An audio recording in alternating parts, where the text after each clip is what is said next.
José Martí, de Instructores de Arte, y a su vez de la Asociación Hermanos Saiz. Bienvenidos todos e iniciamos de inmediato esta intervención. Como se recordará en el reciente discurso del compañero primer secretario de nuestro partido, Miguel Díaz-Canel, en el segundo pleno del Comité Central, se expresó que ahora la contrarrevolución viene con una supuesta marcha pacífica. El compañero Díaz-Canel se refirió a que no es más que una escalada en el modo de actuar contra la revolución y un desafío a las autoridades y al Estado de Derecho socialista refrendado en nuestra Constitución. Es una provocación como parte de una estrategia de golpe suave.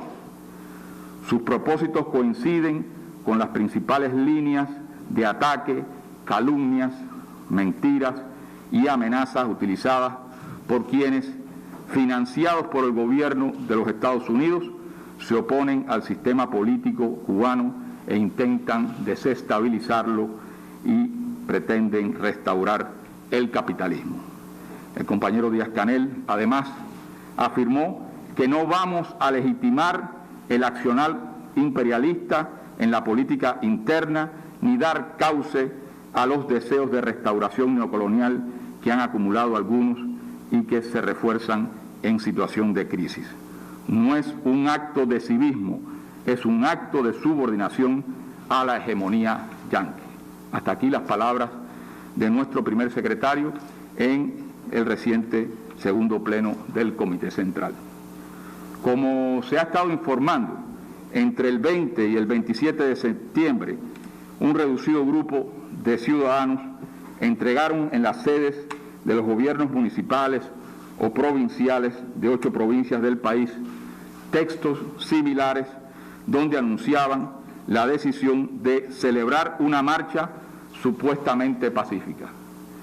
Y subrayo la decisión de celebrar una marcha porque no era una solicitud, estaban dando por hecho la celebración de esta marcha. La acción fue concebida con un alcance nacional en evidente coordinación por parte de sus promotores. El 12 de octubre, las autoridades gubernamentales de los municipios donde fueron entregados los referidos documentos dieron respuesta personal a los remitentes. En esa ocasión se ofrecieron los argumentos precisos sobre el carácter ilícito de la marcha en correspondencia con los artículos 56, 45 y 4 de la Constitución. Entre las razones expresadas se dejó claramente establecido que las proyecciones públicas de los promotores y sus vínculos con organizaciones subversivas o agencias financiadas por el gobierno de Estados Unidos tienen la intención manifiesta de promover un cambio del sistema político en Cuba, por lo que la marcha anunciada constituye una provocación como parte de la estrategia de cambio de régimen ensayada por Estados Unidos en otros países.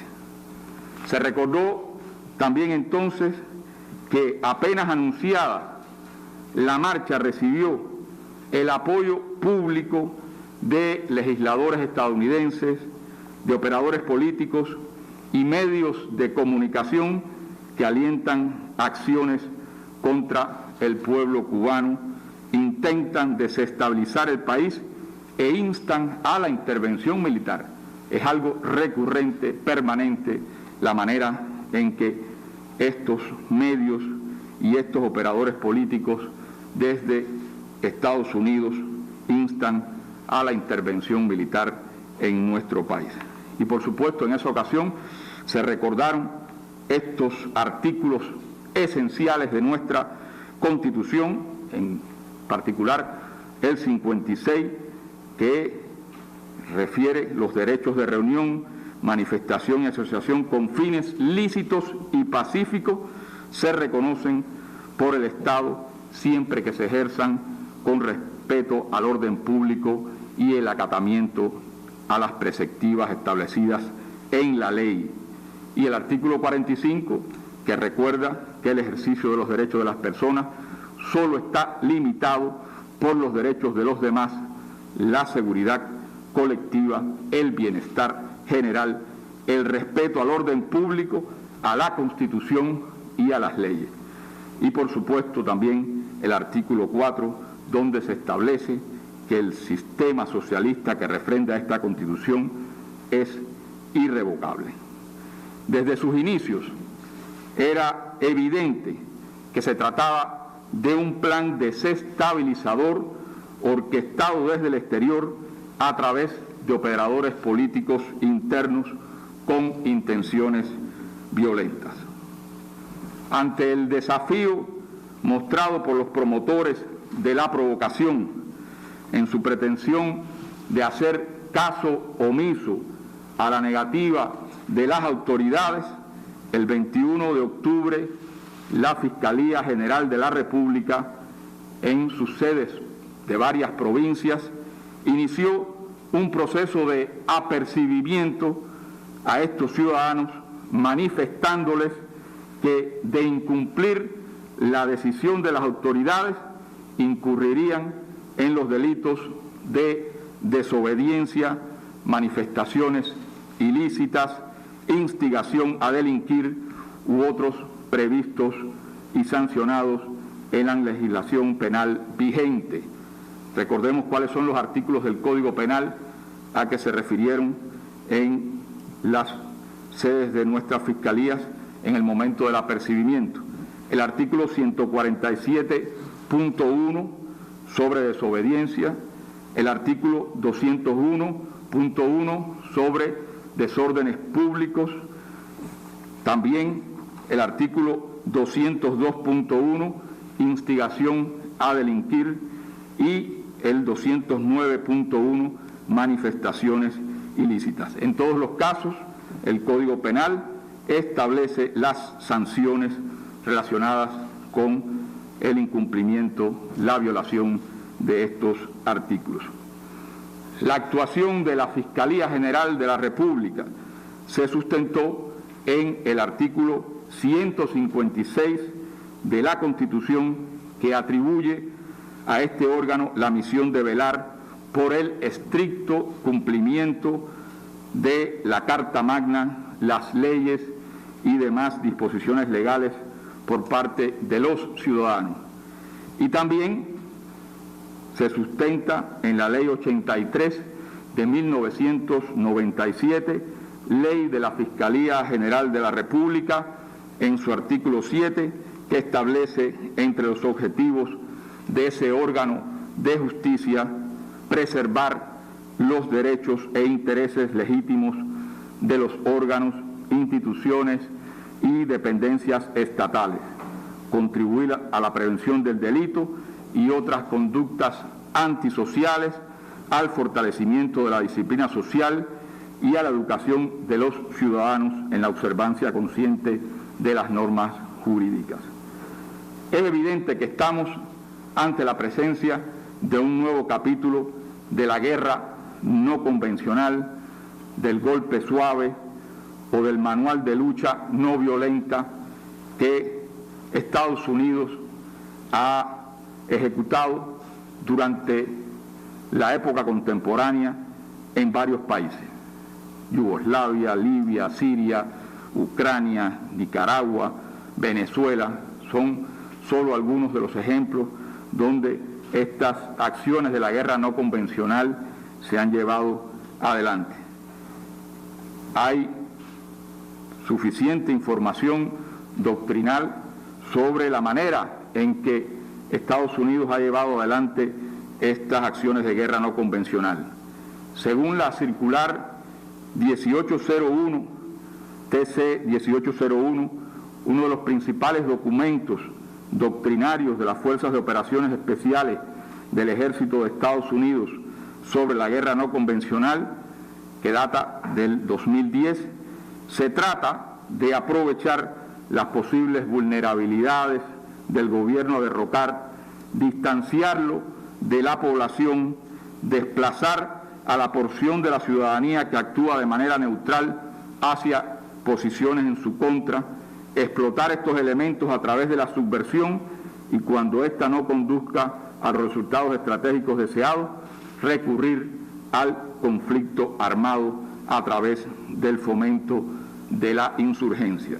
Y para eso utilizan todos los instrumentos del poder, desde el punto de vista económico, desde el punto de vista psicológico, acciones de subversión y también el uso masivo de las tecnologías de la comunicación y la información, en función de sus objetivos subversivos, que es derrocar esos gobiernos con un menor costo económico, político y militar.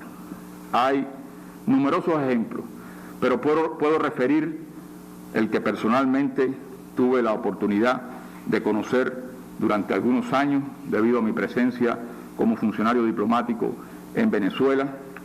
Durante los años 2013, 2014 y 2017, las denominadas guarimbas, que no fueron más que acciones violentas de los representantes de sectores de oposición en Venezuela para derrocar al gobierno bolivariano, provocaron innumerables daños económicos a la sociedad venezolana y numerosos daños humanos. Hay un informe del Estado venezolano denominado La verdad de Venezuela contra la infamia, datos y testimonios de un país bajo asedio, que fue publicado en septiembre del 2020. Quiero hacer referencia a este informe porque algunos de sus elementos pueden ser de interés para las acciones que en este momento algunos propugnan para ejecutar en nuestro país.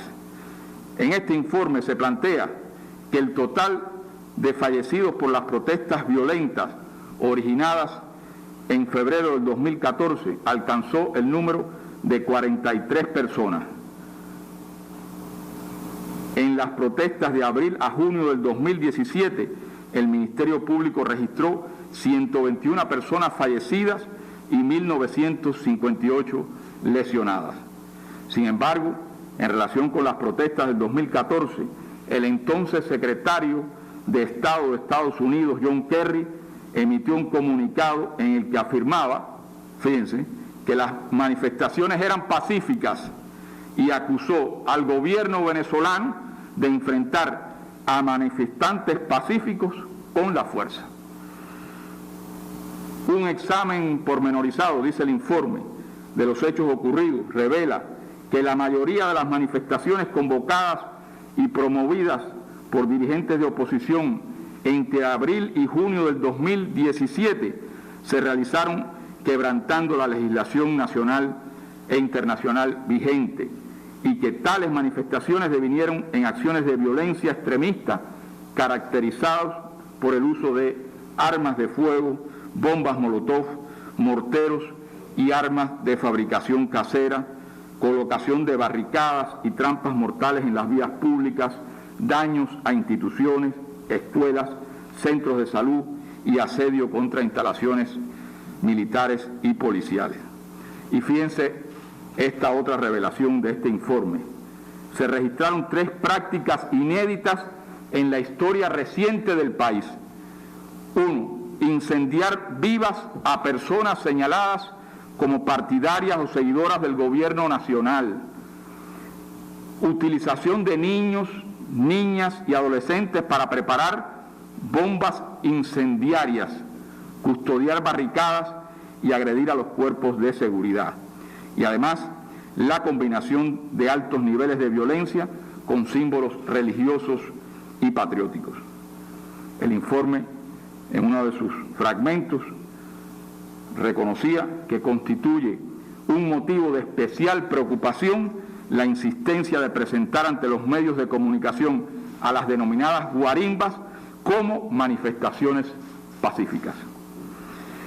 Algunos aquí en Cuba empiezan también a buscar en los llamados métodos de lucha no violenta para asesorarse, para ejecutar en Cuba algunas de estas acciones. Aquí vemos en pantalla una de estas personas que fue de las firmantes de las decisiones de realizar manifestaciones pacíficas, quien acude a los llamados métodos de la guerra no convencional sobre cómo tumbar una dictadura, parte del manual de lucha no violenta del politólogo norteamericano Gene Sharp, quien ha sido un gurú sobre el uso de estos métodos supuestamente pacíficos para desestabilizar a un gobierno. En relación con el financiamiento para las acciones subversivas en otros países, ha sido una práctica sistemática de los gobiernos de Estados Unidos, por lo cual se ha creado un entramado de instituciones y fondos multimillonarios. Entre las instituciones emblemáticas de este entramado se encuentran la ANET y la USAID. La ANET, como todos conocemos, son las siglas en inglés de National Endowment for Democracy, que es la Fundación Nacional para la Democracia, y la USAID, que es la Agencia de los Estados Unidos para el Desarrollo Internacional. Son solo ejemplos de este entramado. La ANET fue creada en 1983, fue parte de aquel denominado Proyecto Democracia en el gobierno de Ronald Reagan, para hacer abiertamente lo que durante décadas había estado haciendo la Agencia Central de Inteligencia de manera encubierta. Así lo afirmó John M. Brother, periodista del New York Times, en 1997, en un artículo en el que revelaba que Estados Unidos ha instalado o derrocado a líderes en todos los continentes, ha apoyado secretamente a partidos políticos de sus aliados, ha fomentado golpes de Estado, propagado rumores falsos, sobornado figuras públicas y gastado miles de millones de dólares para influir en la opinión pública de varios países. Y, por tanto, los objetivos fundamentales de la ANET, creación de la Agencia Central de Inteligencia, han sido siempre la subversión política y el denominado cambio de régimen. Y para eso han establecido, como vemos en pantalla, ese entramado de organizaciones, fundaciones en el mundo entero para lograr sus objetivos mediante instrumentos como la realización de eventos, cursos, premios, becas, creación de organizaciones no gubernamentales que son realmente fachadas, tanques de pensamiento, fundaciones, centros universitarios. Como parte de ese entramado de organizaciones se encuentra una de ellas en América Latina, denominada CADAL. CADAL es el Centro para la Apertura Democrática en América Latina. Forma parte de una amplia red de organizaciones no gubernamentales de las que Estados Unidos dispone por todo el mundo para canalizar financiamiento y formación a sus operadores políticos a través de la ANET y la USAID. Sobran las referencias públicas de financiamiento de la ANET a CADAL como parte de los tentáculos para el entramado contra los procesos progresistas en América Latina y en otras partes del mundo. Ahí podemos ver que la ANET otorgó a CADAL $107,000 en 2017 y $100,000 en el 2021, destinados al proyecto denominado Un Enfoque Regional para promover los valores democráticos en Cuba. 2 ciudadanos cubanos, parte de estas organizaciones contrarrevolucionarias, Manuel Cuesta Morúa y Junior García Aguilera, firmantes de los documentos entregados a las autoridades gubernamentales sobre la pretensión de realizar marchas en varias ciudades del país, viajaron en el 2018 a Argentina para participar en un evento de esta organización CADAL, coordinado por el proyecto Tiempos de Cambios y el nuevo rol de las Fuerzas Armadas en Cuba, auspiciado por la Universidad Torcuato Di Tella. Fíjense cuáles eran los objetivos de este curso: dar continuidad al estudio de las Fuerzas Armadas revolucionarias para transmitir a los activistas posibles escenarios y supuestos aliados a futuro, cooperar con actores cubanos a fin de vincularse con miembros y exmiembros de las FARC abiertos a procesos de cambio. Son claras las intenciones subversivas, conspirativas, golpistas de estos proyectos. Hay que ser ilusos para pretender hacer mella en la firmeza, en la dignidad de nuestras invictas Fuerzas Armadas Revolucionarias, fundadas y desarrolladas por Fidel y por Raúl con la concepción estratégica de la guerra de todo el pueblo, forjadas en la lucha en defensa de nuestra soberanía nacional frente a las agresiones del imperialismo y en gloriosas misiones internacionalistas. Pero CADAL y su director Gabriel Salvia han estado muy activos en estos días en el apoyo a la provocación para el próximo mes en Cuba, como muestran algunas de estas imágenes. En el 2019, también estas dos personas que mencionamos continuarían su preparación en un taller auspiciado por la Universidad San Luis, el Campus Madrid, donde recibieron lecciones impartidas por Richard Jones, experto en protestas públicas como método de cambio político, de la Fundación Carnegie para la Paz Internacional con sede en Washington, cuyo presidente en aquel momento era el actual director de la agencia CIA, de la Agencia Central de Inteligencia, William Burns. He aquí algunos de los postulados de este conferencista en esta reunión de expertos en protestas públicas, el señor Richard Jones, sobre las protestas como método de cambio político. En un artículo publicado unos días después de ese evento, donde se refleja el pensamiento, sus postulados, y que son evidentemente ya utilizados por algunos de estos personeros en nuestro país para sus intenciones violentas y subversivas. Dice Richard Jones: las revueltas son cada vez más una ruta principal a través de la cual la gente común busca lograr una transformación social, política y económica. Los manifestantes deben tomar decisiones difíciles. Se pregunta, ¿simplemente se desvinculan de la política o construyen nuevos tipos de campañas cívicas? ¿Se incorporan a los partidos políticos existentes o se alejan por completo de la política dominante? ¿Cómo retienen y desarrollan la capacidad para volver a movilizarse en el momento adecuado en el futuro? ¿Y cómo se protegen de la represión gubernamental que a menudo sigue a las protestas? Y aquí, evidentemente, aparecen algunas de las formas en que estos postulados se han ido aplicando en el caso de nuestro país.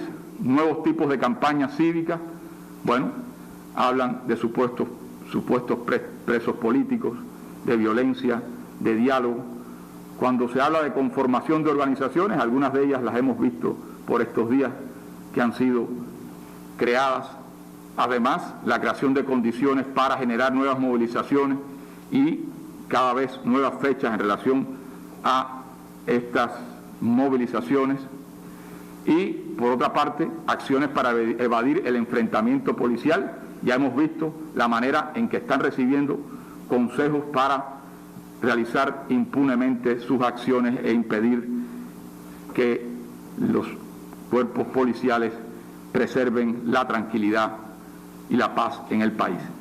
Y por otro lado, garantizar la atención internacional. Vemos las expresiones desesperadas de altos cargos estadounidenses y de sus instituciones, las presiones incluso sobre algunos integrantes de la prensa extranjera acreditada en el país para que cubran sus narrativas y los intentos por persuadir a representantes de la izquierda mundial contra Cuba.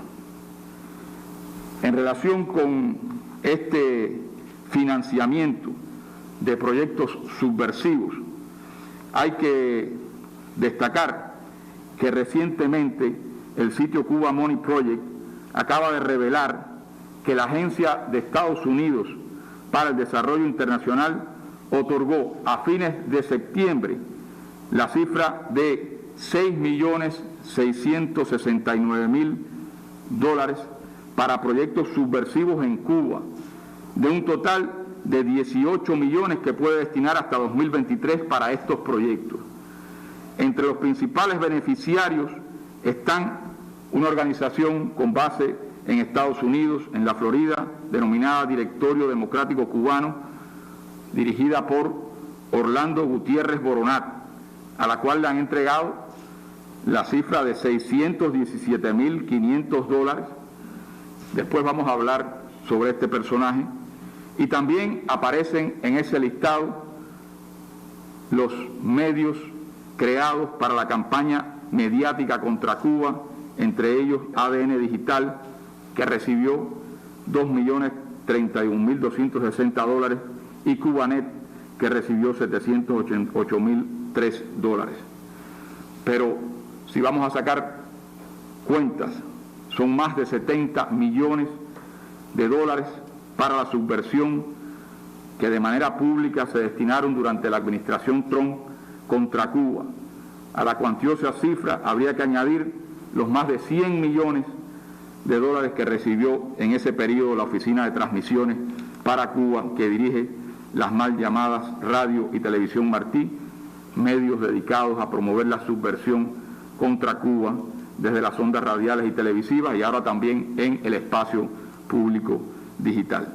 A ello habría que sumar también las millonarias cifras no públicas que la comunidad de inteligencia y el aparato militar estadounidense dedican cada año contra Cuba y el dinero del contribuyente que se eroga para financiar la burocracia de la Oficina de Control de Activos Extranjeros, la OFAC, encargada de perseguir de manera milimétrica cada transacción financiera desde y hacia Cuba y de sancionar a cualquier empresa en el mundo que ose comerciar con nuestro país. De esta manera se tendrá la idea de cuánto cuesta al contribuyente estadounidense la obcecada política anticubana. Pero estas organizaciones que han servido de financiamiento a politiqueros, a mercenarios, que viven al amparo del generoso derrame de Washington, más allá de Cuba y de Miami, son cada vez mayores en cuanto al número y en cuanto al monto que reciben. Y también desde Cuba, estas organizaciones se mantienen recibiendo el apoyo y el financiamiento de las autoridades de Estados Unidos, del Departamento de Estado, del Consejo de Seguridad Nacional y de la Embajada en La Habana, como denunció nuestro primer secretario del Comité Central del Partido en el reciente pleno de nuestra organización partidista. El gobierno de Estados Unidos es el verdadero organizador y promotor de la provocación montada para noviembre. Los hechos y declaraciones lo demuestran. No se han tomado el cuidado de ocultarlo. Altos funcionarios gubernamentales participan directamente en su promoción. Recientemente, el gobierno de Estados Unidos amenazó con nuevas medidas contra Cuba si no se permite que los operadores locales de su estrategia anticubana actúen impunemente en el país. Así lo indicó En una entrevista, Juan González, director para asuntos del hemisferio occidental del Consejo de Seguridad Nacional, al señalar que su administración actuará si Cuba procesa a los convocantes a la marcha. Pero Cuba no acepta amenazas ni se deja intimidar. Nuestra historia de resistencia y de dignidad lo confirman. Así que guárdense sus amenazas. Como dice nuestro pueblo, el miedo no come aquí. Tampoco nos sorprende el apoyo a esta pretendida marcha por parte de organizaciones violentas y connotados terroristas de la mafia anticubana y del núcleo mediático generador de odio en Miami. Todos hemos sido testigos de que apenas se anunció por sus organizadores, la marcha recibió el respaldo público y notorio de legisladores estadounidenses, de operadores políticos y medios de comunicación que alientan acciones contra la revolución. Tweets, declaraciones, asambleas de resistencia y otras frenéticas acciones llenan estos días de Miami como si la manifestación fuera a desarrollarse en esa ciudad. Cambio de régimen, derrocamiento del gobierno, intervención militar, vuelven a ser la narrativa imperante en el sur de la Florida. Entre los más fervientes han estado algunos de los congresistas ya conocidos, todos activos impulsores de las acciones de bloqueo y de subversión contra Cuba y defensores de los disturbios violentos del pasado 11 de julio. También se pronunció de inmediato el terrorista reconvertido Orlando Gutiérrez Boronat, quien ha declarado que esta acción servirá para derrocar al régimen. Este es el jefe del llamado Directorio Democrático Cubano y de la autodenominada Asamblea de la Resistencia. El 4 de diciembre del 2020, tras los sucesos del 27 de noviembre, abogó por una invasión armada a Cuba para derrocar al gobierno y después del 11 de julio ha llamado una y otra vez a una intervención militar en Cuba. La USAID y el Departamento de Estado le han otorgado a la organización al menos $6.970.939 desde el 2019, desde el 2006 al 2019, según muestran los registros. Aquí vemos algunas de las declaraciones de este personaje. Adelante. Bueno, queríamos saber cómo planean las organizaciones del exilio apoyar la marcha pacífica en Cuba el próximo 15 de noviembre. Hoy estamos lanzando una campaña de apoyo a todas las iniciativas en Cuba dentro del gran paraguas del paro nacional. Estamos apoyando las diferentes iniciativas que están proveniendo desde Cuba. Vamos a empezar una campaña que va a ser publicitaria, que va a ser en las calles, que va a ser en mensajes hacia Cuba, que va a ser con declaraciones de diferentes gobiernos, que va también a consistir en acciones de desobediencia civil hacia la tiranía castrista que va a generar el exilio cubano. El paro no es un solo día, el paro son todos los días que hagan falta para tumbar este régimen.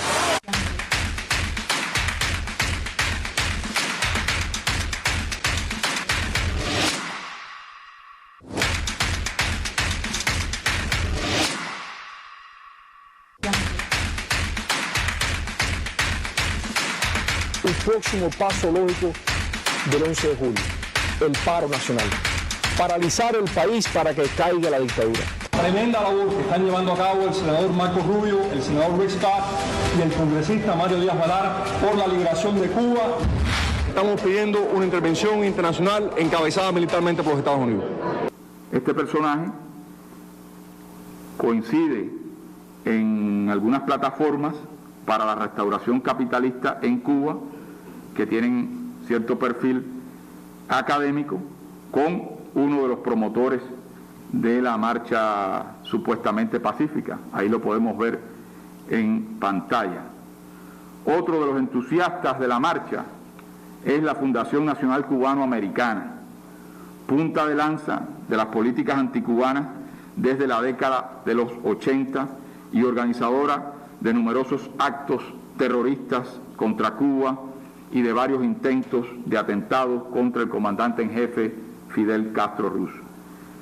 en el 2019 la Fundación Nacional Cubana Americana recibió $1.385.627 del dinero del contribuyente estadounidense para, dicen, empoderar a la sociedad civil cubana para construir una democracia duradera en Cuba que esté libre de violaciones de derechos humanos mediante la mejora de la conciencia y la eficacia de la sociedad civil en la isla, en el activismo no violento y facilitando materiales de capacitación, equipos de comunicación y conocimientos técnicos temáticos. La Fundación se ha desplegado en estos días, como vemos en las imágenes, en su página de Facebook, dando orientaciones sobre cómo acudir y qué hacer en la marcha supuestamente pacífica e independiente. Una de las promotoras de la provocación violenta, la ciudadana cubana Saily González Velázquez, reconoció recientemente el respaldo de la Fundación a través de uno de sus directores, el director nada más y nada menos que de Derechos Humanos de la Fundación Nacional Cubana Americana, y en la cual vemos ahí las declaraciones. Adelante. Lo que estoy haciendo es informándome con personas como por ejemplo Omar López, otras personas que nos están asesorando con el tema de las resistencias pacíficas, de la lucha no violenta.